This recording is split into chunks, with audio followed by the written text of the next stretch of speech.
they realized the social services of Israel, that the kid has to be taken care of. So they started looking after him, and they placed him to live by his grandma. He had a grandmother alive. She should raise him. And for 2.5, almost 3 years, she raised him. And she used to tell him all the time, it's true, you lost your father and your mother, terrible tragedy. Your mother was my daughter. It's a tragedy for me too. But at least we have each other. She gave him all the love in the world. One evening, they're sitting and eating supper together, and his grandmother, which wasn't so old, she was in her young 70s, by the table, collapses. The kid is barely 12 years old, he panics, he calls for an ambulance, they come, by the time they come, they pronounce him dead on the scene. Now within less than 3 years, he loses his father, his mother, and now his grandmother that raised him. Now what do we do with the kid? So social services went and they looked for a solution, what to do, how to do, no solution. They decided to put him into an orphanage. And they placed him in an institution for kids that don't have where to be. We should never know. Our kids should be raised with healthy, happy parents that raise them in a happy, healthy way. As this kid is growing up in the orphanage, they mean well, but it's not always so conducive to a child's emotional well-being. Days go by, weeks go by, months go by, and the kid's acting up. He has terrible trauma. Therapists, doctors, medication, this, that, nothing's working. Finally, one of the social workers that was heavily involved in his case comes up with this theory, which actually makes sense, that they have to find some sort of relative, even if it's a distant relative, but it should be a blood relative, and put him in contact with that relative. And through doing that, maybe he won't feel so alone in the world. He'll feel like he has something in the world left, and he'll be able to reconnect to the more normal mainstream society.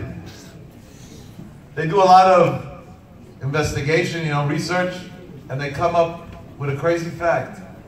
Like this kid that they put into an orphanage has an uncle, and the uncle's alive and well and lives in Israel. And now the social worker says, wait a second, so why didn't we put him by the uncle? Why is he in an orphanage? She picks up the phone, she calls the uncle. She says, sir, you're his uncle, you lost a brother, yeah. So why don't you take care of your nephew? He said, my mother took care. He said, okay, but after your mother passed away, then what? He said, I have a lot going on, I'm not capable of raising a child, that's why not. So the social worker talks to him for a long time and explains to him it's extremely important that this kid should have contact with a blood relative. And she tells him, in 4 days it's going to be Rosh Hashanah. I'm going to prepare the kid emotionally. On Erev Rosh Hashanah in the morning, he's going to call you up to wish you a Happy New Year. You pick up the phone, and I want you to shower him with all the love in the world that you could possibly shower him with. He needs it. His life depends on you. And the guy says, no problem, of course, I'm in. They schedule a time, 8 a.m., Erev Rosh Hashanah. Erev Rosh Hashanah, 8 o'clock in the morning, the kid picks up the phone. The social worker is standing right beside him, and he's going to call his uncle. His uncle picks up, and he says, hello, it's Moshiko. And his uncle's name was Itzik. He says, yeah, it's Itzik. And it's quiet. No words are exchanged. The kid doesn't know what to do. He looks at the social worker, so the social worker motions to him, continue talking, say something, and then hopefully a conversation will start. The kid can't get any words out of his mouth. Finally, the uncle tells him, why'd you call? This is the uncle that was prepared in advance for this phone call. He says in Hebrew, I called to wish you a Happy New Year. So the uncle says, you should have a Happy New Year, and he hangs up the phone. At that point, this child's world was just shattered again. His only hope that they prepared him for, so he built a lot of hope on it. His uncle that's going to be the new family, even that was stolen from him. He's gone. And he vows that he's going to take revenge from God, the world at large, and his uncle. At a very young age, somewhere in the range of 14 years old, he gets involved in crime. At the beginning, it's petty crime. Then he developed a system. He used to take the train every morning from Haifa to Tel Aviv and back, And in the morning, when people go from Haifa to Tel Aviv to work, they're tired. It's 5:30 in the morning, so what do? They fall asleep in their seat. He would sit one seat behind the guy who fell asleep, and he would temporarily, for 120 years, borrow his wallet. And like this, he would go from sleeping person to sleeping person, and borrow. It's a nicer way to say it. After a while, the thrill is gone. So now he says, what do I got to do the dirty work for? Let me teach other people how to do this, and I'll be the head. Arisha b'chabura. And now he already has a network of pickpocketers. After a while, that doesn't suffice either. He's 17, he says, we're going to the next level. We're starting to break into homes. A pocket, what do you get, a couple of bucks? That's not money. Let's go into homes. He starts breaking into homes. He starts doing. He's not caught, it's working out. He has a crew, they go, like, day, night, whatever it is, they know the business. They break into homes and they come out every time with more than the day before. And suddenly, the kid who's in the orphanage who has nothing has loaded pockets. He's driving a nice car, he's wearing nice clothes, money's not an object. Of course it didn't smell right, but nobody was able to pinpoint why. Nobody wanted to mess also with this kid, what he's been through. One day he comes to his crew and he tells them, guys, listen, we already did it all. We took money from people on trains, on buses, on cabs, and we broke into homes. We've done it all already. This is boring. We got to do something fun. So the guys are like, okay, boss, what's fun? So he says, if we ever get caught, what's going to happen to us? We're going to get arrested. And then what? We're going to be put in front of a judge. And what's the judge going to do? He's going to throw us to prison. Let's go break into a judge's home. And then we beat the system completely. We show who the real bosses are. These guys were down with it. They said, this is it. You're right, boss, we love the idea. They plan for weeks. They pick a judge's home and they say, this is the house we're going to break into. They make up a day and a time. The night before they're planning, and he comes to his guys and he says, before we go to the judge's home tomorrow, they were going to break in by day because then he's at work and whatever, they felt that was the best time to do it. There's one more thing I got to do. He says, what? And he turns to his friends and he tells them, I got an uncle. His name is Itzik. He lives in Chulon on a street called Chov Shammai, number 16. When I was 12 years old, he didn't even care that I lost my father, my mother, and my grandmother, which was his mother. And I vowed revenge. Now I'm 18, I got a crew behind me, I want revenge. Tonight we're breaking into his house, we're taking everything we see. Tomorrow we're going to the judge. And then we can retire, we did it enough. We'll go on to the next series of crime. They tell him, boss, whatever you say, you know your business. And the dude goes, and he breaks into this house of his uncle in Chov Shammai. 4 guys go inside, he's the head of the crew, and they start taking what they want. After a couple of minutes, he has a change of heart. And he turns to his crew and he says, guys, it's below my dignity to take something from this lowlife who's my uncle who didn't even want to take me and take care of me. I have a different plan. Wait a minute. Runs down to the escape car, brings up 3 crowbars, gives each one a crowbar, and says, break and destroy and smash everything that you see. Let's leave this house. We'll make Churban Bayit Sheni a game in comparison to what we're going to do over here. Destruction, total destruction we want. The guy said, boss, but there's no money in that. He said, don't worry, money I'll give you. Now we got to destroy. They destroy the entire place. Before they're ready to leave, he takes a cardboard box that he found on the floor, he rips it, takes a piece of brown cardboard, puts it onto the kitchen counter, takes out a red magic marker that he has in his pocket, and he wrote, L'dod Itzik HaYakar, to my dear Uncle Itzik, Mi Moshe she'ata me'od ohev, from your nephew Moshe that you love so much. And he left. The next morning they go to break into Cheshin, his name was the judge, into his house. Little did they know that this judge was under threats already. And he had security. Not only did he have security, he had a guard inside the house. They broke in, they disabled the alarm, the cameras, they did everything right. But they were greeted with a guy with a rifle.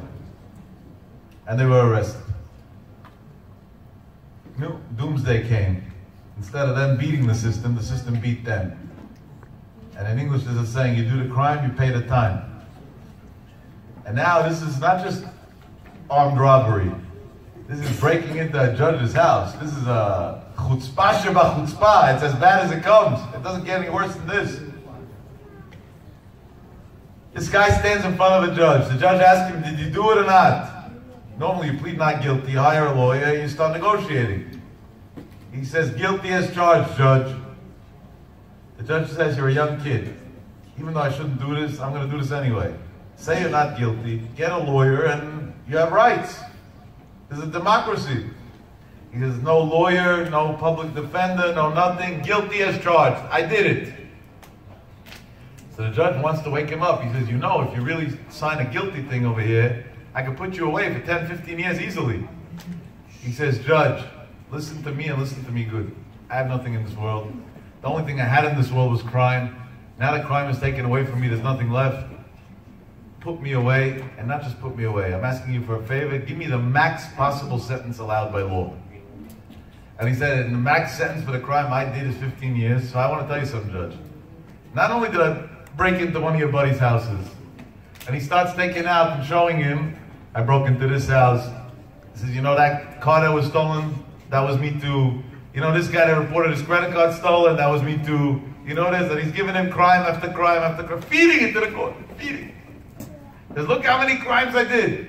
Now you can try me for each one individually. I don't want to see daylight again. I have nothing to live for. You're not threatening me, Judge. He's lucky. He fell on a Jewish judge with a Jewish heart. And the guy tells him, you're either psychotic, and then I can't judge you because you belong in a psychiatric place, or you have a story. But this is not the normal way it works in my court. Which one is it? So he told him a little bit of both. So he said, okay, the psychotic part I see, but what about the story? And the guy tells him, listen, when I was a young kid, my parents died in a terrorist attack. From there, I was raised by my grandmother. One day I saw her dying at a supper table in front of my eyes. I had nothing in my life. I was dumped in an orphanage. One day they convinced me that I had one family member who was going to take care of me, and even he wasn't willing to talk to me on the phone. At that point, what's the reason to live? So as long as I was having fun, stealing, this, that, whatever I was doing, fine. But once that was over, I don't care anymore. I'm not, it doesn't make a difference to me. I have nothing anyway in the world. You're not taking me away from something. I have nothing. Either I'll be in jail, I'll get free meals a day, I'll get a TV, I'll get whatever I need. Perfectly fine with me. This is the life that I'm acquainted with. The judge looks at this guy who's 18 years old and he tells him, listen, buddy, you're being prosecuted for your crimes, but instead of being put into prison, you're being put into a rehabilitation program. We're sending you to some kibbutz, somewhere up north in Israel, and over there they know how to rehabilitate criminals, and they're going to help you. And in a year from now, we'll reevaluate your life story, and we'll see if you are doing the right thing. You'll go to halfway, from there you'll be free. If not, I'll already throw the can at you in a way that you'll regret saying you want to go to prison. They send him up to the kibbutz. He comes to the kibbutz, the criminal showed up. What are they going to do with him? So they put him to milk cows. They figured cows he's not going to steal, right? It's going to be hard to get him out. So that's a safe job for him. Let him milk cows. He tells the guy who put him into that job, I love you. He says, I hate people. I'm angry at society. The cows, they'll tell me moo, I'll tell them moo, it'll be okay. Moo will work out. In Israel, there's a law that you're not allowed to sell not kosher. Unfortunately, the law is not stuck to, but in theory, there's such a law. So all the milk companies in Israel, there's not that many, are all under the kashrut, at least the rabbanut, some have even more than that. That means the mashgiach comes there every day to make sure when they're milking the cows, okay. During the year, the mashgiach has a relatively easy job. Shows up in the morning, looks around a little bit, he's done. When does it get hard? Before Pesach. Because there's suddenly new halachot that pertain dairy products when it comes to Passover. It's Erev Pesach. A couple of days before, and the mashgiach there is making everybody crazy. You got to do this, you got to do that, you got to do this. You can't do, this you can't do. And this kid is going along with it, right? He's an employee in a program and he has to behave. One day the mashgiach says, this kid is too well behaved. Why is he live? The other guys give me a hard time. He doesn't. He goes over to him and says, what's your story? And he tells him two words, bug off. Or in Hebrew, ta'azov oti, leave me alone. Now you tell a Jew bug off, now he has to bug on. We don't take no for an answer, right? Now suddenly, Israeli kal vachomer. Now he has to bring an army also. So the Mashgiach tells him, I'm not bugging nowhere. He says, I don't want to talk to you. Am I doing anything wrong? No. Leave me alone. This guy says, I'm going to get him. The next day comes back again. What's your story? Who are you? What's your name? Bug off. Finally, after a few days, he tells him, do me a favor. Maybe you could get me a cup of coffee. He says, coffee I know how to make. I'll make you a cup of coffee, no problem. What does the Gemara teach us? Dola legima. When you sit and have a drink with somebody, it's great. Why? It brings the hearts closer. He made 2 coffees that day. And 2 cigarettes as well. One for the Mashgiach and one for him. The Mashgiach saw it as an opportunity. They sit down. He tells them, take a break. The cows are not going to miss you for a few minutes. Let's talk. And like this, day after day, week after week, month after month, they're becoming more and more friendly. At one point, this kid, now he's 19, opens up his heart and tells this Mashgiach his whole life story. The Mashgiach was a Belzer Chassid, a student of the Belzer Rebbe. The Belzer Rebbe is very into Kiruv Rechokim. He gives his life for Kiruv Rechokim, especially Sephardic Jews, more than everybody else. He has an organization called Tzad. Unbelievable work they do. Okay. This guy tells this Moshiko, the Mashgiach tells this Moshiko, listen, in a couple of days I'm going on a trip. Out of Israel. Did you ever leave Israel? He said, I never left Israel. What Israel? He said, I want you to come with me. He says, come with you. I'm in a program. I'm a criminal. I'm in the middle of Riyadh. He says, I'm a Hasid. Hasidim have connections in the system. I'll get approval from the judge. But I want you to come with me. The guy says, where are we going to? He says, surprise. He says, I don't have a passport. He says, I'm a Hasid. We know how to do that too.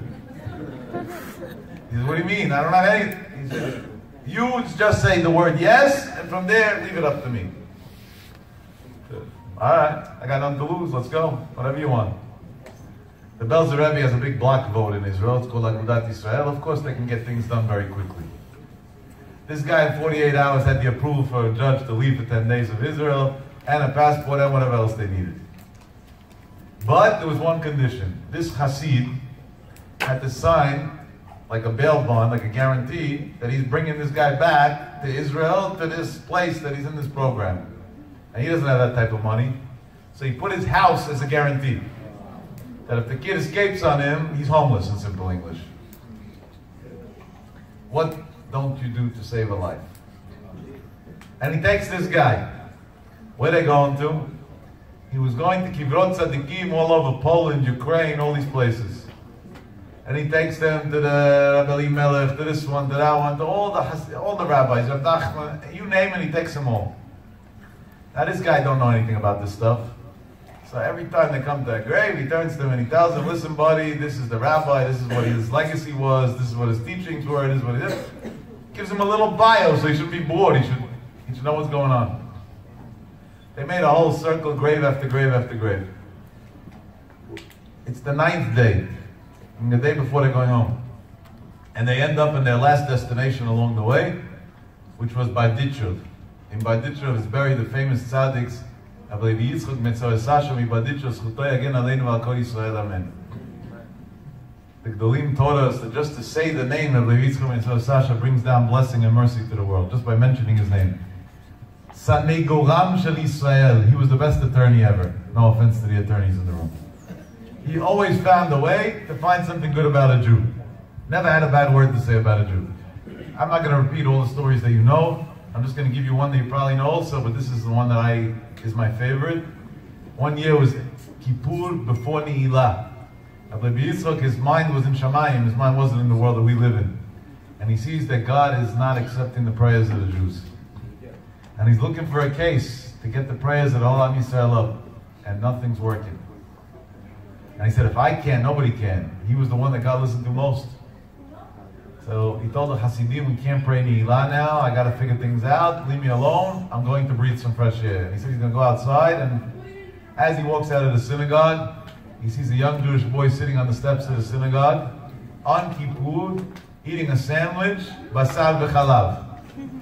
Not kosher meat with dairy. A cheeseburger in simple English. Or not Chalav Yisrael, same idea. On the steps of the shul. Gets the shock of his life. Kid, you have anything nice to say about a kid like that? Crazy kid was in Kippur before Neilah on the step. Turns to the boy and he tells him, my dear son, you probably don't know, but today's Yom Kippur. And the boy looks at him and says, Rabbi, I know and I don't care. He says, maybe you're sick. That's probably why you're eating. I know and I don't care. I'm not sick, I'm a healthy kid.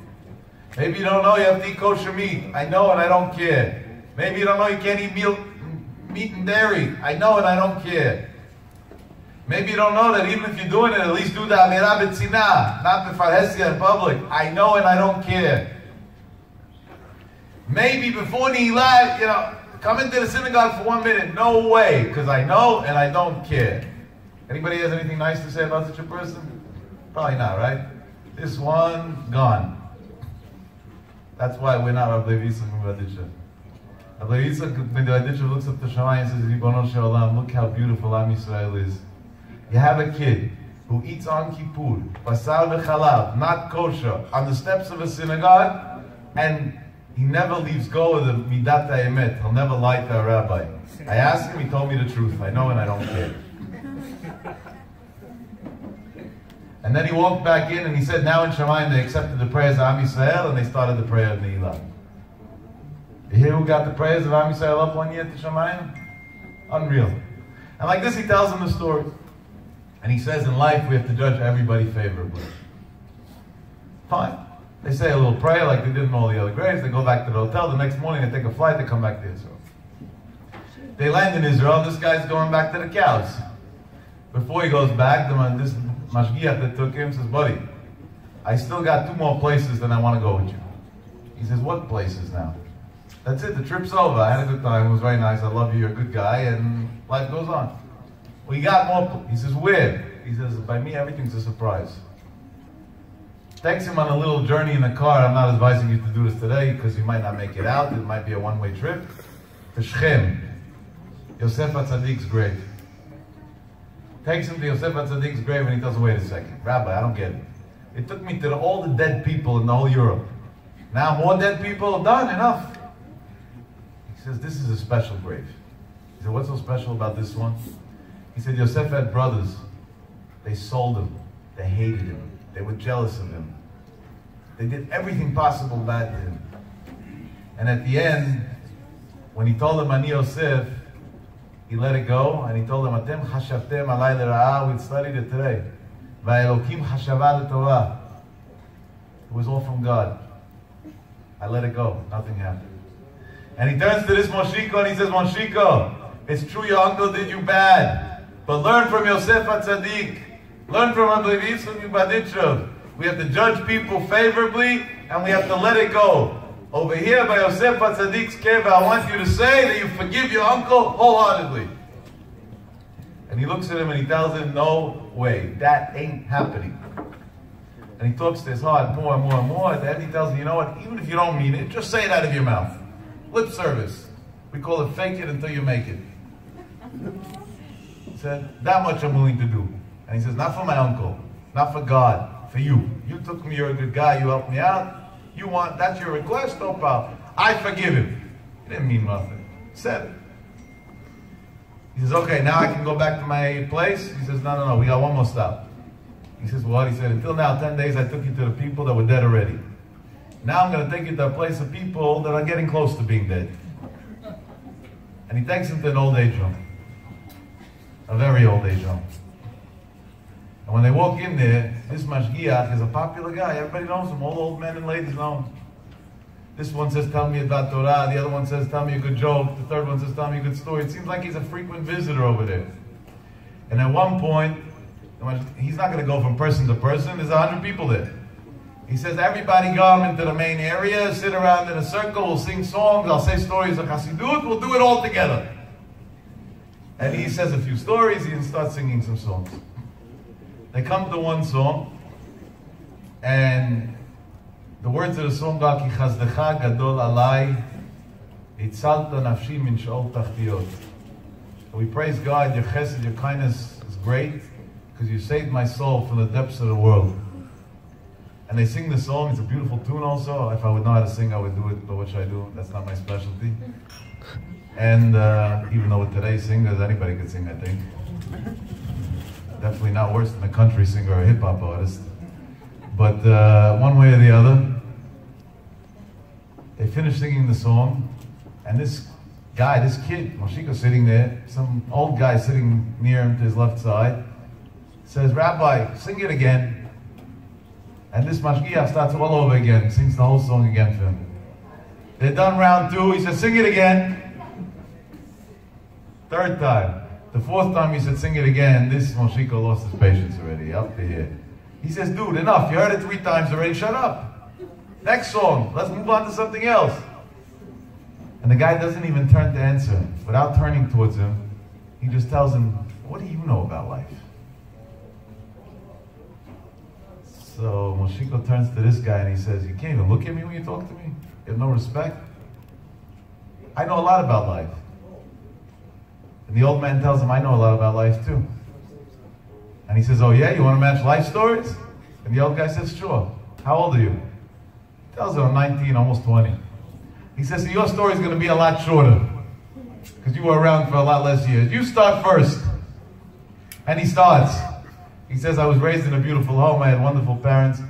At a young age, my parents died in a terrorist attack. I was left alone in the world. My grandmother adopted me. She loved me. She cared about me. She was the most amazing grandmother ever. One day we were eating supper together. She died by the table in front of my eyes. After that, I was sent to an orphanage. They put psychologists, psychiatrists, therapists, and those who need, and the therapists that need the therapist, they put them all, and nobody was able to help me. One day they decided that they're going to go and take me to connect me with my uncle, who's going to help me out. 4 days in advance, they prepared me for this. I picked up the phone and I called this jerk, and he picks up the phone and I told him it's me, and he tells me, what do you want? He says, can you believe that? His nephew, who lost his parents, who lost a grandmother, who's his mother, and now it's all he had to tell me. I was disgusted and turned off. I hung up the phone on him, and from there I went to crime. I started with petty crime. I went into breaking in houses until it came a big day that I broke into a judge's home. There I got caught. I was sent to a rehab program. In that program, I met this crazy rabbi who just took me all over to the dead people and now brought me here. The last thing I want to do is hear about your cry stories. And the second to last thing I want to do is hear the same stupid song 3 times. Now, do you have anything to match that? And the guy tells him, I actually do. He says, many years ago, I was raised in a wonderful home. I had a mother that was warm and loving and an amazing person. And I was a business partner together with a brother. One day we had a fight over money, and the fight turned very ugly very quickly. And I vowed to never speak to my brother again. We split up. The lawyers took most of the money. That's normally what happens. Whatever was left, we got 50-50. I went my way, he went his way. My mother sided with my brother. At that point, I cut off all ties from my family. After a while, I ran out of money. So I became a drug dealer. I used to bring in drugs from Colombia into Israel and sell them in Israel, and I was making a fortune of money. One night, I got tipped off that the feds are after me. Israeli feds. And I better get out. I looked for the first flight out to a country that doesn't have a deal with Israel to lock me up. And at that point, Brazil was the place to go. I bought a one-way ticket to Brazil, grabbed a few items that I had, grabbed the passport and whatever cash I had at home, and was going to head in a cab to the airport to try and get out to Brazil before I'm arrested in Israel. Right before I left the house, the phone rang. I suspected it was one of the informants that was going to give me an update on what's going on. I picked up the phone. On the other end of the phone, there was a voice of a young boy. He told me his name was Moshiko, and he said he was my nephew. And I was lost. I had to run for my life. I said, what do you want? And he said, I called to wish you a good year. I wished him back a good year and escaped to the airport and went to Brazil. And I promised that one day I'll come back to Israel and I'll look him up and I'll take care of him and I'll raise him and I'll do whatever I can for this kid. He said, I was in Brazil for a very short time. The Israeli government never got a hold of me. But instead the Colombian mob got a hold of me for a debt that I had for goods that I bought that I never paid for. They came with guns, they tried to beat me, At the end, they decided not to kill me because then they'll never get that money, and instead they poured acid in my face. I became blind. I wasn't disrespecting you and I didn't turn to talk to you. I just simply don't know where you are. I was brought back to Israel. I was placed in a hospital. A judge at a certain point said, there's no point to putting me in jail in this circumstance, and they put me here in this home. I have nothing in my life. The only thing I have in my life is that once or twice a week, this rabbi comes in and sings a few songs, and it gives me hope that maybe one day I'll reconnect with this young boy who once called me that I was never able to do what I can do for. And there those two people embrace in love and in tears, the nephew and the uncle. Wait, you think we're done? Months go by, and suddenly Moshiko, the criminal, is going to visit the old age home with the permission of the judge every week. He's going to visit his blind uncle. And at one point, one day he gets a phone call. This time it was from a social worker. It's never good news to get a phone call from a social worker. And he's told to come down to a certain place. They sit down, they tell him, we have bad news for you. Your uncle went into cardiac arrest and he passed away. Today is the funeral. He goes to his uncle's funeral and he sheds many, many tears. The last family member alive is gone. At the end of the funeral, a gentleman, very well dressed, looks very professional, talks in all different fancy words that you can't understand, comes to him and says, I'm an attorney, my name is so-and-so, and I represent your uncle and his will. Please come to my office.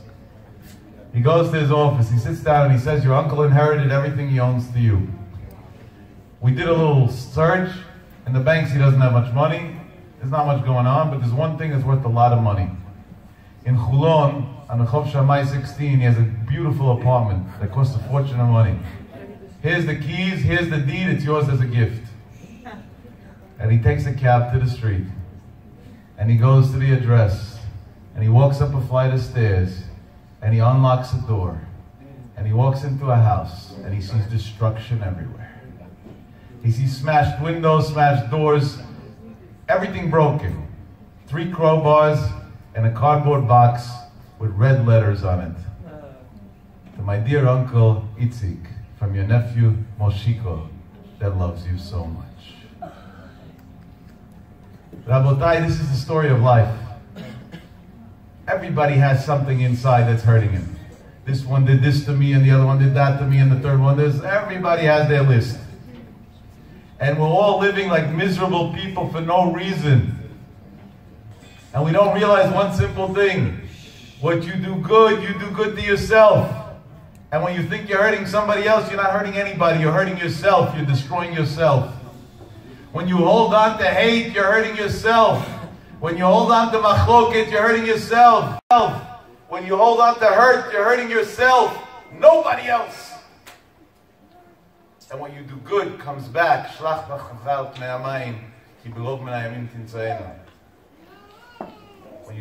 When you do good to somebody, that comes back. When you do bad, it hurts you. That's the way the world runs. This goes in Gashmiut, this goes in Ruchaniyut, this goes in interrelationships, this goes in marriages, this goes with families, this goes in everything. And if there's one thing, and only one thing, if God comes to me now and says, this is the one thing that you can give over to the world, here's my one thing that I want to give over to you. If you have a brother, or a sister, or a friend, or a spouse, or a child, or an acquaintance from synagogue, or whatever else, that you're in trivial fights for, over stupidity, over nonsense, take the phone tonight before you go to sleep and say, I'm sorry. Nothing's going to come out of fighting. Nobody ever benefited from an argument. Let's cut our losses. Let's make a ceasefire. There's no reason for this anymore. It's just unnecessary hate. It's just unnecessary pain. It's just unnecessary friction. Guy comes home and he fights with his wife. Who's the one who hurts more at the end? Him himself. He ruined his relationship. Idiot. What did you do it for? His ego. Parents argue with their kids. What are you doing? Why are you fighting with your child? There's going to be a day that you're going to need this kid. What are you fighting with him for? You want him to dump you in some old age home and never see you again? You want him to forget your existence? What are you trying to accomplish? You want them to walk around to therapists and social workers days after days and cry in their offices how you abuse them? What are you looking for? What are you trying to gain? What's the benefit? He doesn't respect me. So go to this therapy for egomaniacs. You're an egomaniac. Nobody owes you anything. What are you trying to accomplish? If you can't make peace with your own children, how do you expect your children to live like civilized people? If you can't be in a loving relationship with your children, how do you expect them to ever live like civilized people? And what do we fight with our kids over? You didn't eat supper healthy enough tonight. I want you to eat spinach. And this spinach one day is going to make him a drug addict. That's not an exaggeration. That's what's important? Are you stupid? What's going through your mind at that point? Eat spinach. No, it's disgusting. You don't want to eat it either. What do you want from the kid? You know, it says, there's a sefer called Zichron Eliyahu and Sechet Brachot. He has a tshuva over there that if a mother forces a kid to eat healthy food, and the kid says he doesn't want to eat it, he wants to eat something else, al pi halakha, the child is not allowed to make a blessing. Because you only make a bracha b'kata ne'enim when there's hana'ah. There's no hana'ah in that. It's like getting fed with a tube, just in this case with a gun. What are you fighting with them for? 8:03, you should have been in bed at 8:01. For what? It's so stupid. It makes no sense. And then couples. We went to your mother last Shabbat, we got to go to my mother this week. Leave both mothers out of it. What'd you get married for? To live by your mothers? For that you should have never got married. Stay by mommy. Let her baby you. You're bringing kids to the world to live by your mom? To constantly go running every week and fighting over where we're going? Last holiday this. My father's going to be upset because we didn't come for the Seder. Send them to a doctor to get help. They'll do kibud avayim. You'll respect them that way. This is worth fighting over? This is, for what? It's not the way Hashem did it. Yosef had brothers that sold him to slavery. He sat in prison for years. Atem chashavtem alay le'ah va'elokim chashava le'tovah. I have nothing against you. God himself thought that it was good. It's brought down in Sfarim HaKadoshim. Moshe says something that's frightening. He bases it on Orach Chaim, but the addition he says himself, and a pshat like this you have to say God in Ruach HaKodesh, there's no way to say it. He says that Asara Rugei Malchut, for example, was a tikkun for part of the Chet Mechirat Yosef, and throughout generations through other suffering that was also. He says, why do we need a tikkun? Yosef went and closed things up with him. He said, V'alokim chashava l'tova. What's the tikkun? So Moshe Feinstein writes in Divrot Moshe, he never said out of his mouth the words, I forgive you. He gave them all the reasons. God thought it's okay, I won't do anything bad to you. He gave them all the money, he gave them everything they wanted, but he never said the words, I forgive you. And he said, because he never said those words, until today, Am Yisrael is suffering in exile. And if he would have said the words, I forgive you, then we wouldn't be in Galut. That's what Moshe writes. We wouldn't have Galut. And Rabbi Zlotowitz once said over that he was outside of Moshe's door when there was a din Torah going on by Moshe over a lot of money. And they came to an agreement what the halacha is. And one guy paid the other guy whatever he had to pay. And they were about to leave, and Moshe grabbed them and said, you're not leaving my house until you both say you forgive each other wholeheartedly. So he said, Rabbi, we do business all day. We fight morning and night. It's nothing to us. It's a joke. What's the big deal? We have a quick fuse and we calm down quickly also. And the proof is we came to you to know the halacha. The fact that you gave us the halacha, we're good. We're good to go. Rabbi, don't worry about it. You got to get it to our nerves now. And Moshe said, you're not leaving the door until you say you forgive each other. And they said, why? And he told them this darash. And he said, until today we're in Galut because of that. If you can't say out of your mouth, I forgive you, I can't let you leave my house. Because I got to stop the cycle of exile and one day get closer to Judaism. If you had an argument with somebody this week, pick up the phone, or if the person is here, go to them and say, I forgive you. It makes no difference if they're right or wrong. It doesn't make any difference. I'll tell you an amazing rule that I have. If I get into a disagreement with somebody and they're right, so then it's a no-brainer. Of course I say I'm sorry, and of course they were right. But if I'm sure I'm right, then I say I'm sorry twice. Once, for getting into the situation, and two, for being so sick that I think that I'm right. I understand what's going through the other person's mind. I'm living the other person's life and his feelings. So I was so inconsiderate that I didn't even take the other person's feelings in. So now they deserve 2 apologies, not just 1. But I'm right. Why should I apologize? You're right. Go apologize 2 times now. You want to know where you get that from? It was an amazing story. The Biskirov, it's hard to say it, but it's true. The Biskirov once was in shul with his father, Chaim, and he hit somebody. He was a kid, a young kid, and he hit another kid. So the other kid went running to his father, this one hit me. So the father went running to the rabbi and said, look, your son, he hit my son. So Chaim was horrified. So he called his son and he said, you really hit another Jew? He said, yeah. And then he sees the kid saying, yeah, with such a confidence. He says, what is this? He says, why'd you hit him? He said, because he hit me first. It was self-defense. So the Biskirov looks at the other father and he tells him, okay, so now there's already a second side to the story. So the other father was embarrassed. He came attacking the rabbi. And now it's not as simple as he thought. So he brings his son right away and he says, wait a second. He says, you hit him first. Did you hit him first? And the other kid admits, he says, yeah, I hit him first. So the father tells us, of course he hit you back. He was defending himself. So the kid starts crying and he tells his father, but I hit him once and he hit me back twice. That's why I'm upset. That's not fair. So he looks at Reb Chaim and he tells him, no, so what do you have to say to that? So Reb Chaim looks at the kid and says, why did you hit him back twice? He said, one time I hit him because he hit me. And the second time I hit him was because he hit me for no reason. One time apologize because you allowed yourself to get into a situation of a disagreement. And the second time apologize because you were stupid because nothing comes out of a disagreement. And at that point, why'd you sell your life so cheap? And this is not a far level, you don't have to be a big tzaddik for this. This is the ABC. I witnessed with my own eyes, Maran Harosh Shiva, Rabbi Eliezer Menachem Man Shach, Zecher Tzadik V'Kadosh Livachas Zchuto Yagen Aleinu.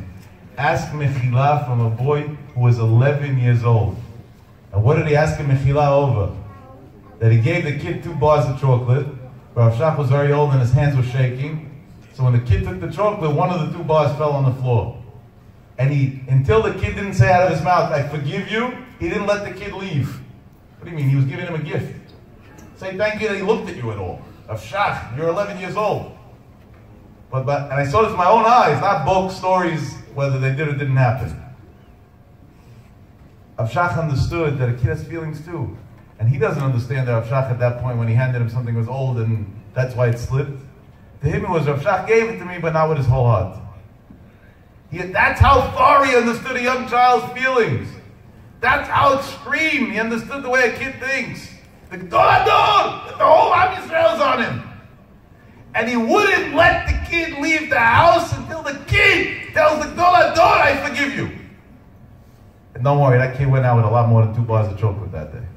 I don't remember how many more, but many more Shach gave him to pay him back, to compensate him. If you fought with your kid today, go compensate him before he goes to sleep tonight. If you argue with him about stupidity, go say, I'm sorry.